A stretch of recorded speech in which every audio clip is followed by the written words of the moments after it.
Hey guys, before we begin today's video, I would just like to shout out my new shop, Fantasy Sabers, where we sell an array of movie and legends replicas, as well as many unique saber designs. They are very high quality, durable, and come with many different saber effects and sound fonts. Check it out, it's the first link in the description, and let me know in the comments below what your favorite saber is to enter our giveaway for the Sun replica saber. Now let's begin the video.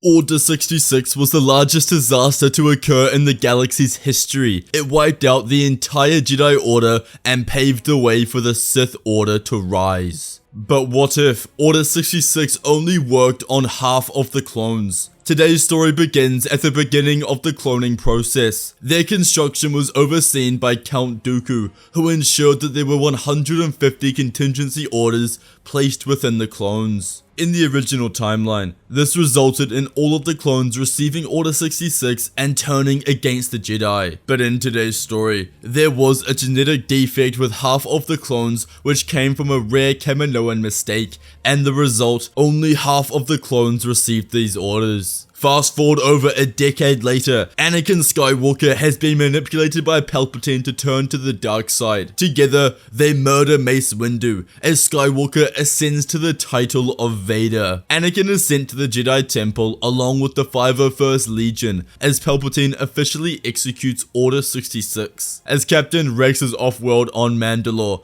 Commander Oppo leads the squadron. They arrive at the Jedi Temple, the clones following close behind each other, though many are confused about why they are even at the temple. They had heard other clones whisper about Order 66, but didn't know what it was. As they reach the gates, Master Skywalker slaughters the gatekeeper, Master Jarok. Commander Oppo and a few other clones immediately step forward, asking the Jedi what he is doing. Anakin doesn't give them the time of day, only coercing the men to follow him inside. It's time to eradicate the Jedi. As the clones pile into the temple, about half of them, including Oppo, remain outside. They stare at each other in disbelief. What on earth is happening? One trooper questions if the Jedi haven't been loyal and they were sent to destroy them, but unanimously they agree that that was ridiculous. More Jedi were entering the temple. Oppo was shouting at his men to stop. These were his brothers since the beginning of the Clone Wars. He had known them for years and they had fought for the same goal,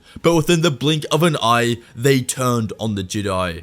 Nothing made sense anymore. As another trooper ran past them on his way to the temple, Oppo stopped him, commanding to know his intentions. The trooper argued that the Jedi have committed treason against the Republic, and as per orders from the Chancellor, they are to be exterminated. The remaining clones outside collectively agreed that this was impossible, and the clones inside the temple were now traitors. The trooper looked absolutely stunned. Raising his blaster, he announced that the entire squadron are in violation of Order 66, and thus, they had committed treason against the Grand Army of the Republic. Before the trooper fired upon them, a clone stuns him to the ground. They had to get inside, to figure out the truth, but most importantly, to protect the Jedi. Upon reaching this agreement, they storm inside the Jedi Temple as they take position next to the Jedi, their weapons set to stun. Although their brothers had turned against them, they didn't deserve to die. Across the galaxy,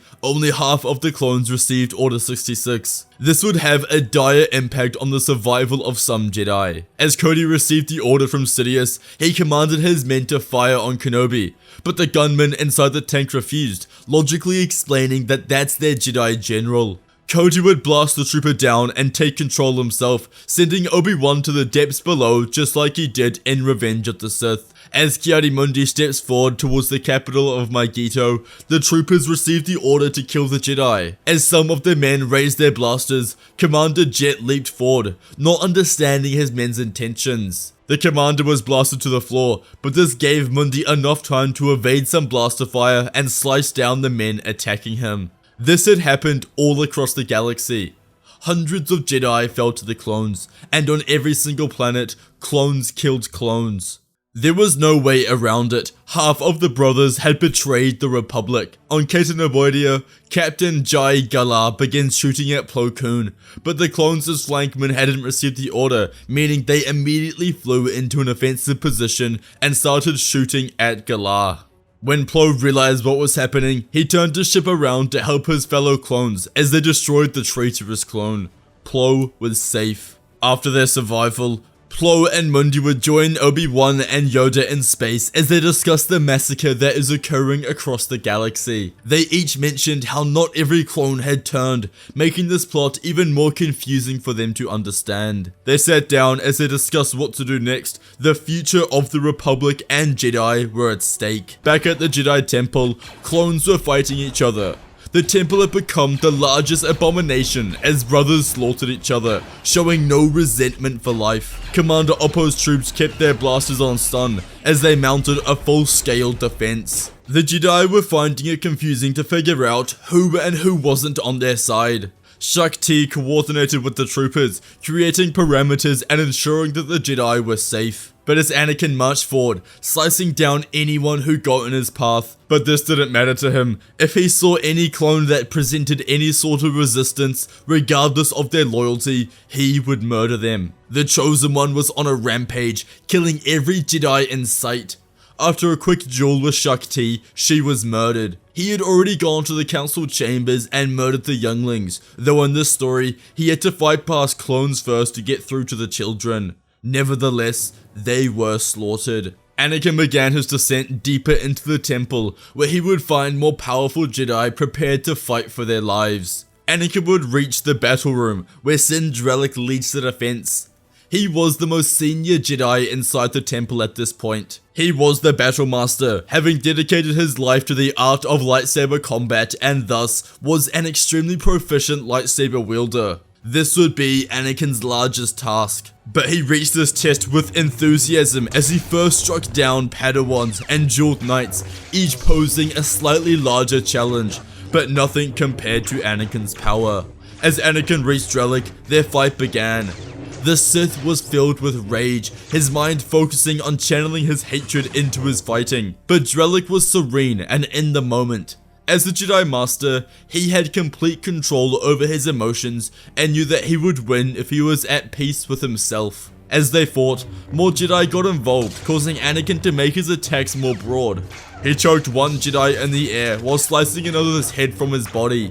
He was unbelievable, his power envious. However, as Anakin sliced the last Jedi down and pushed Drellic to the floor, behind the Chosen One, 5 dozen clones, led by Oppo, entered the room and stunned him to the floor unconscious. With Anakin's capture, the half of the clones worked together to destroy the traitorous clones. The defense of the Jedi Temple was successful. Meanwhile, Palpatine was addressing the Senate and explaining the actions of the traitorous Jedi. He believed that he had won, and had heard no inclination to assume that part of Order 66 had failed. Because of this, he shared the stories of the evil Jedi and declared that the Republic will be turned into the first Galactic Empire. As the Chancellor became the Emperor, the Clone Wars were over. Kenobi, Yoda, Mundi, and Plo, and some loyal clones arrived on Coruscant and went to the Jedi Temple. They met up with Drellic and other remaining Jedi, who have Anakin in Force handcuffs so that he can't use the Force to escape. Drellic was extremely pleased to see the Grand Master and other Masters who were on the Council. This was a dangerous time, and they must tread with caution. Bail Organa would also arrive at the temple, a Jedi supporter and always loyal to the light. He informed them of Palpatine's formation of the Empire and how the Republic was no more. But Yoda rejected that claim, and explained that it was not too late to make things right. When Anakin woke, they all stared at him. Kenobi felt himself choke up and a tear jumped down his neck. He blamed himself. It was his fault his apprentice had fallen to the dark side and led to the downfall of the Republic. They asked Anakin to explain himself and what happened. Anakin remained quiet, his very being spitting the image of hatred. Plo Koon knelt down before the Chosen One and accused Palpatine of being a Sith Lord. Anakin smiled. He announced that they have cracked the code. Yoda was disgusted. It wasn't the first time he had seen a Jedi fall to the dark side in his lifetime, but this one caused the most damage. Kenobi asked Bail if Palpatine is still at the Senate building, to which the senator nods. This was their best chance. With everyone together on Coruscant, they had to make their move. There were about 50 remaining Jedi on Coruscant after their half-successful purge. They gathered and made their way towards the Senate. As they approached, Palpatine could sense them all. He had dropped his veil that didn't allow him to use the Force in front of the Jedi. He didn't care anymore. In his mind, he had won. But when he felt a strong surge of 50 Force users approaching from all sides, he knew he was in immediate danger. Palpatine had to act fast. Inside his office, he quickly sends the security footage that he had fabricated of Windu and the other Jedi trying to kill him. Prior to their arrival in his office, Palpatine had ensured that the security recordings would only show what he desired them to. In this case, it demonstrated Jedi Master Mace Windu kicking the Chancellor to the floor and raising his lightsaber to kill him, but being saved by the heroic Anakin Skywalker. Sidious was a master manipulator, and this demonstrated it. This was sent to all the senators and the Republic courts. The Dark Lord rushes for the exit, maneuvering himself out of the incredibly large building. But the Jedi were in pursuit. Master Yoda focuses his senses as he attempted to pinpoint his location. There were Jedi of all levels surrounding the building, blocking all escape routes.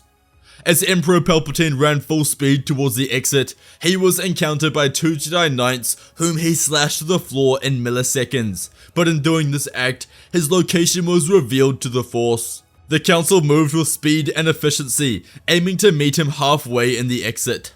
Getting closer, they could hear the sound of lightsabers clashing before Sith lightning streaked across the floor. Rounding the final corner, they see Palpatine's face covered in blood as he takes the life of Sindrellic, a task Anakin failed to do. Obi-Wan, Yoda, Ki-Adi-Mundi and Plo Koon stood together, ready to fight the Sith Lord. Their lightsabers clash as evil fights the Jedi. Palpatine can't help but wonder how they survived. Even now, he was unaware that his precious Order 66 only worked on half of the clones. He fought with speed and anger, leaping from all corners of the room. Only hours before had he murdered 4 Jedi Masters in the Council. He knew he could do it again. As he used his lightsaber with one hand, he raised his other and shot lightning, punishing Obi-Wan's lightsaber and causing him to momentarily stumble back. Mundi swung his blade for Sidious's chest, but the Sith Lord evaded, parrying the attack and force-pushing Plo Koon to the side to give himself more room. Yoda was difficult to spot, always in the air and fighting from an alternative vantage point. That's what gave the Grandmaster his power, his ability to make his opponent uncomfortable.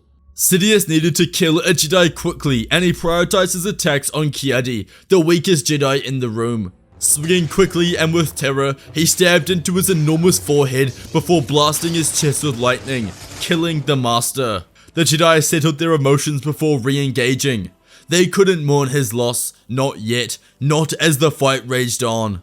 Yoda used his acrobatics to press his attacks forward. The difference was Plo Koon. He was simply a fantastic duelist, even rumored to have defeated Yoda in a 1-on-1 in his life.